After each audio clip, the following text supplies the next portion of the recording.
Baik, perkenalkan nama saya Daniel Mikael Kolasianturi dengan NIM 11S24037 dari Prodi S1 Informatika. Baik, sebelumnya saya akan membahas praktikum yang ke-11 di modul, tetapi pada weeknya yaitu masih dalam praktikum pemrograman prosedural yang ke-9. Kita masuk pada studi kasusnya atau ya studi kasusnya.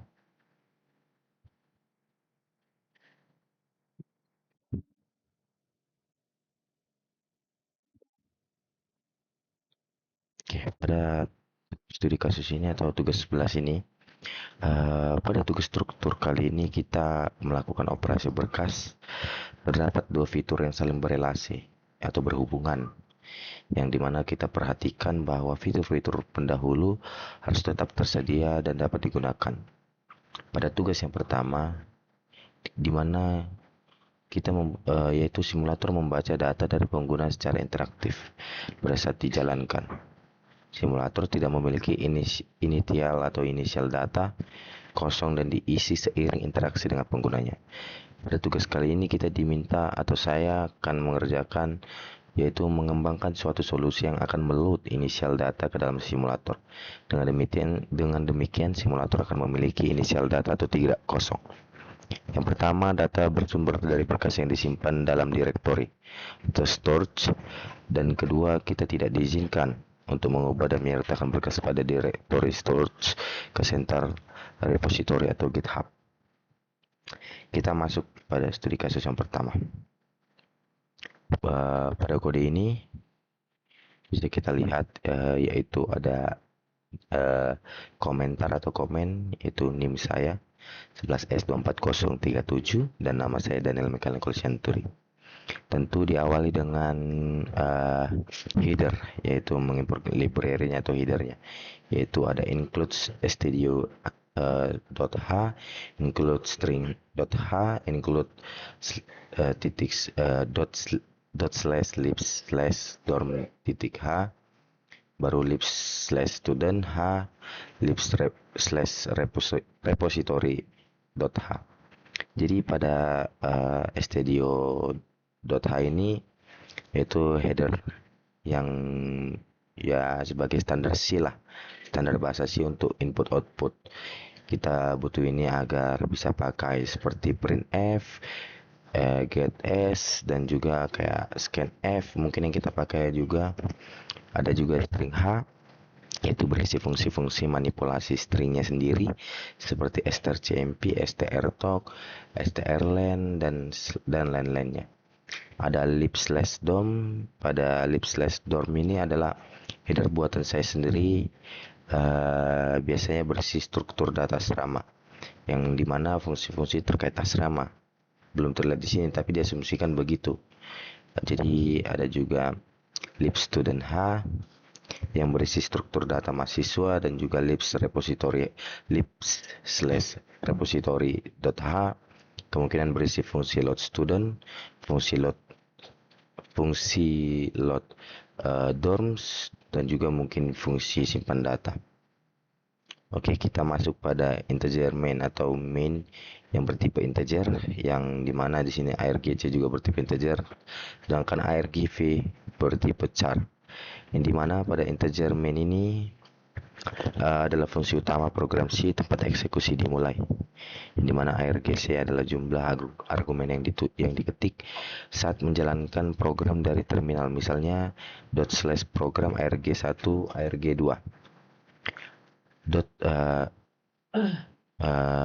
argv yaitu array dari argumen lah yang diketik, tapi di program ini keduanya tidak digunakan, jadi hanya sebagai formalitas atau pajangan agar kode tersebut bisa rapi atau lebih menarik lah.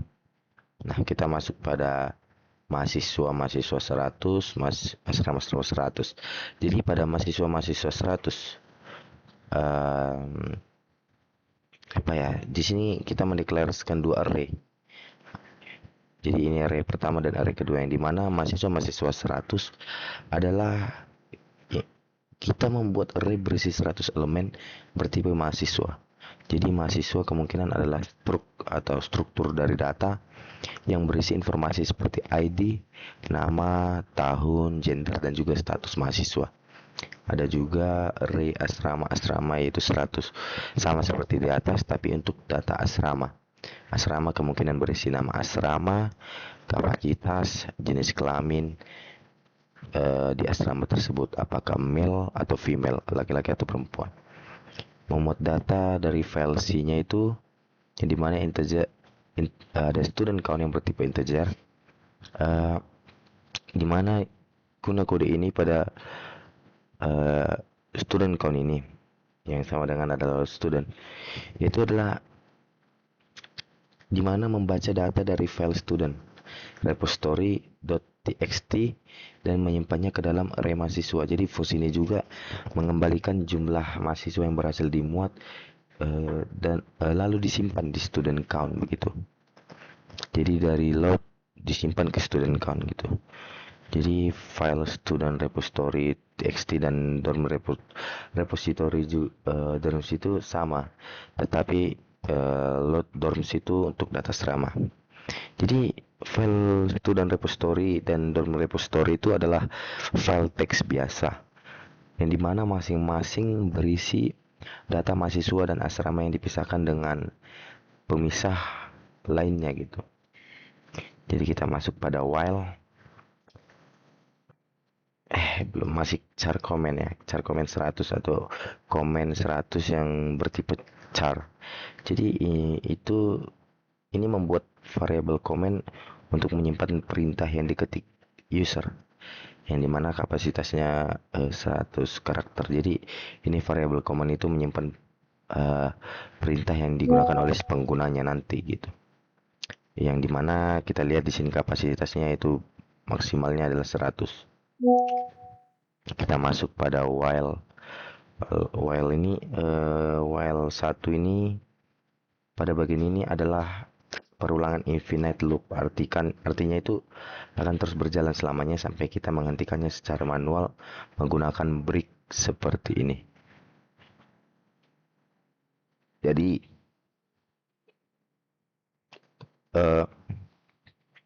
pada scanf ini juga dimana program akan membaca satu persatu program akan membaca satu kata input dari user. Jadi input dimasukkan ke dalam variabel comment gitu. Contohnya jika user mengetik student print all detail, maka isi dari comment sekarang adalah student print all detail. Begitu juga sebaliknya jika kita mengetik dorm print all detail, maka yang keluar atau isi dari komennya adalah dorm print all detail gitu. Nah pada strcmp comment yaitu fungsi strcmp digunakan untuk membandingkan dua string. Jadi jika user mengetik break, maka program keluar dari loop menggunakan break. Jadi perintah pada dorm all detail ini apa ya bisa dibilangnya, maka kalau perintahnya user adalah dorm print all detail, maka masuk ke blok ini pada bagian ini, yaitu ada nama asrama, kapasitas, dan jenis kelamin. Lalu jika ya student print all, ya gitu juga. Jadi untuk dorm print all detail sendiri, program akan mencetak semua asrama satu persatu. Untuk setiap asrama dicetak yaitu nama asrama, terus kapasitas atau jumlah maksimum penghuni di asrama tersebut, lalu jenis kelamin, apakah asrama itu khusus putra atau putri atau laki-laki atau perempuan gitu. Jadi ini adalah placeholder atau seharusnya menunjukkan berapa orang yang sudah tinggal di asrama itu, tapi belum dihitung. Fitur ini belum ada ya. Jadi pada perintah student print all detail juga sama, cuman bedanya ini untuk mahasiswa. Jadi program mencetak semua mahasiswa satu persatu. Untuk setiap mahasiswa informasi yang ditampilkan tentu ID, nama mahasiswa, tahun angkatan, gendernya laki-laki atau wanita, pria atau laki-laki atau perempuan, lalu statusnya apakah tinggal di asrama atau belum, atau unique site atau nama asramanya gitu. Terakhir yaitu rate nol atau program selesai dan keluar dengan status nol, yang berarti program berhasil tanpa error. Jadi apa sih kesimpulannya? Bahwa membaca file data mahasiswa dan asrama, kedua menyimpannya ke dalam array, menunggu perintah dari user atau lewat terminal. Kalau user mengetik print all detail, program akan tampilkan semua asrama. Kalau user mengetik student print all detail, program akan tampilkan semua mahasiswa. Kalau user mengetik break, program akan berhenti gitu. Jadi mahasiswa break itu tiga garis hubung 3 kali gitu. Kita masuk ke terminal.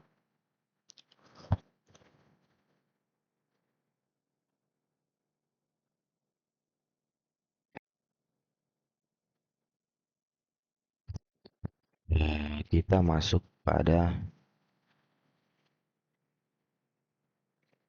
kita ikuti pada makefile ini.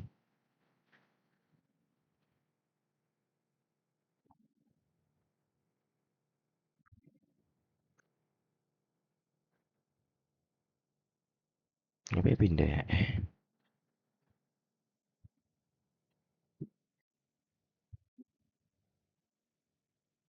Kita ketik d11.01.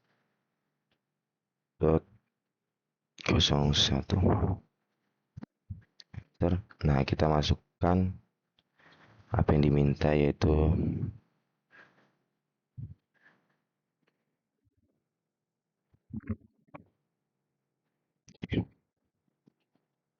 sub, kita copy. Nah, ini dia simulator.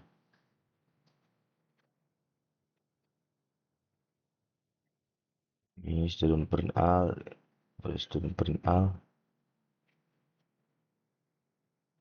Ini sih bagian lengkapnya. Ini. Cuman dia di task 2 mungkin nggak lengkap dia pada task pertama. Oke, apa-apa. Ini dia lengkap ya. Pada tugas yang pertama sudah sesuai dengan input output yang diminta. Kita masuk pada apa ya dibilangnya? Pada kode kedua lah kasarnya. Jadi ini lanjutan dari kode yang kedua. Kita mungkin bahas langsung. Kita masuk ke readme-md-nya. Jadi pada task yang kedua ini, setelah simulator berakhir eksekusinya, data di dalamnya turut hilang karena sifat volatility dari data yang tersimpan di main memory. Mana simulator berada, tugas kita adalah menyimpan kembali seluruh data asrama atau dorm dan mahasiswa atau student ke dalam berkas yang relevan. Perlu diingat lagi bahwa tugas ini didasarkan pada task yang pertama. Oke.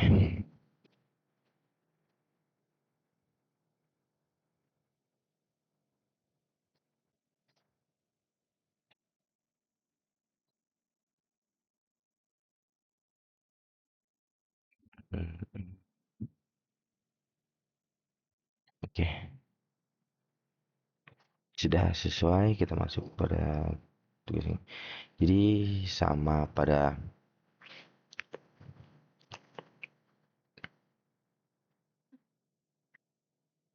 oke. Oke. Jadi pada kode yang kedua dimulai dengan komentar atau komen, ada name saya dan juga nama saya, yang dimana di sini juga menggunakan uh, header buatan sendiri, yaitu include studio h, include string h, include lib slash dorm, include lib slash student, include slash lib slash repository h. Jadi pada kita tahu Studio H itu mengimpor fungsi standar input output seperti printf, scanf, mungkin itu yang saya pakai dan yang lain-lainnya. Ada string H juga mengimpor fungsi untuk manipulasi string seperti strcmp. Ada juga include libsdom, yaitu mengimpor struktur dan fungsi untuk asrama, libstudent untuk struktur dan fungsi mahasiswa. Ada juga libs repository untuk fungsi load dan simpan data ke file. kita masuk pada fungsi utama program yaitu integer main. Nah, pada bagian sini adalah fungsi main adalah titik awal program yang dimana parameter uh, garis bawah argc dan argv tidak digunakan di sini. Jadi sama juga seperti pajangan. Pada baris 9 dan 10 ini 9 dan 10 sorry, integer count ya. Mahasiswa dan pada mahasiswa 100 asrama 100 itu array. Jadi array mahasiswa ini yang dimana maksimal mahasiswanya adalah 100 dan maksimal asrama 100 asrama gitu. Jadi ada juga integer student count. Sama sih seperti penjelasan yang tadi. Jadi fungsi load student itu ya membaca data mahasiswa dari file dan menyimpannya ke array mahasiswa. Fungsi load dorms atau load dorms ini yang membaca data asrama dari file. Return value-nya tentu adalah jumlah data yang berasal di mod lah. Jadi kita masuk ke char comment. Pada char comment tentu kita tahu variabel untuk menyimpan input perintah dari pengguna maksimal 100 karakter. Ada juga baca input dan cek input ya. Baca input dan cek output, sorry. Jadi di sini ada scanf, ada while juga, ada scanf juga. Scanf membaca satu kata dari input dan menyimpannya di komen. Jika komennya adalah tanda seperti ini, maka selesai atau keluar dari loop atau break lah. Di sini ada juga penanganan perintahnya yaitu dorm print all detail, yaitu menampilkan semua asrama secara lengkap, nama asrama, kapasitas, jenis kelamin, yang dimana angka 0 ini yaitu menunjukkan jumlah penghuni, tapi di sini masih tetap 0 karena belum dihitung. Lalu masuk pada student print all. Ya kita tahu lah pada student print all tentu menampilkan semua data mahasiswa secara lengkap, ID, nama, tahun angkatan, gender, dan status mahasiswa. Status menunjukkan apakah mahasiswa sudah tinggal di asrama atau belum gitu loh. Masuk pada student print all. Pada student print all ini yaitu menampilkan data mahasiswa tanpa status, hanya data utama saja. Juga dengan dorm print all yaitu menampilkan semua asrama tanpa informasi jumlah penghuni. Jadi lebih ringkas. Jadi pada baris yang ini, jadi simpan data mahasiswa. Mana dia? Ini. Jadi setelah keluar dari perulangan, dari data mahasiswa disimpan kembali ke file, data asrama juga disimpan. Ini penting jika ada perubahan yang dilakukan saat program berjalan. Lalu ditutup dengan ya tahulah kita return 0, yaitu bahwa menandakan program selesai dijalankan dengan sukses. Kode 0 berarti tidak ada error. Jadi itulah dari kode yang kedua. Jadi kesimpulannya fungsi program ini adalah membaca data mahasiswa dan asrama dari file, menunggu input perintah dari pengguna. Jadi don't print all detail, tampilkan detail asrama dan placeholder penghuni. Student print all detail, tampilkan semua data mahasiswa. Student print all, tampilkan data mahasiswa tanpa status. Don't print all juga data asrama tanpa jumlah penghuni. Jadi keluar dari program satu user mengetik garis penghubung sebanyak 3 kali, yaitu keluarlah dari program atau break, menyimpan kembali data dari file sebelum keluar. Jadi tujuan dari kode program tersebut adalah untuk membuat aplikasi berbasis terminal yang dapat digunakan untuk mengelola dan menampilkan data mahasiswa dan asrama dari file penyimpanan secara lebih spesifik. Kita masuk ke terminal atau ngeran kode yang kedua. Jadi pada yang kode kedua ini apa ya? Oh, belum kita enter ya. Oke, pada kode yang kedua kita masukkan. Oke. Bagus. Iya, kita masuk aja langsung. T11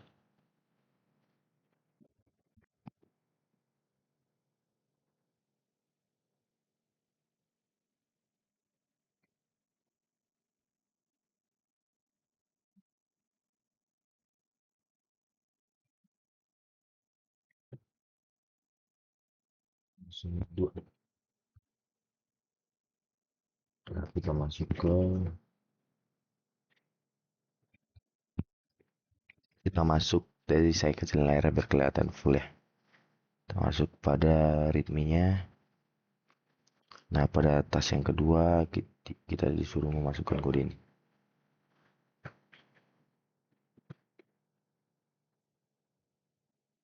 Nah, sesuai kan? Kita lihat. Iya. Hmm, hmm, hmm.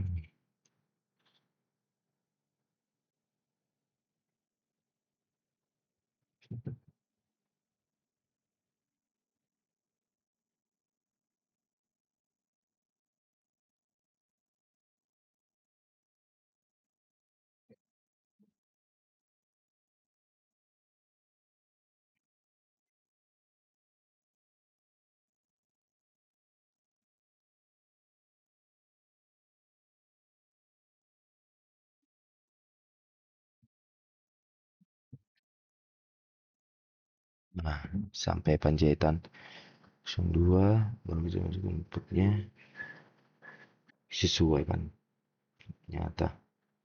Jadi itu mungkin penjelasan yang bisa saya jelaskan. Semoga teman-teman rekan-rekan bisa mengerti. Saya ucapkan terima kasih. Shalom, selamat pagi.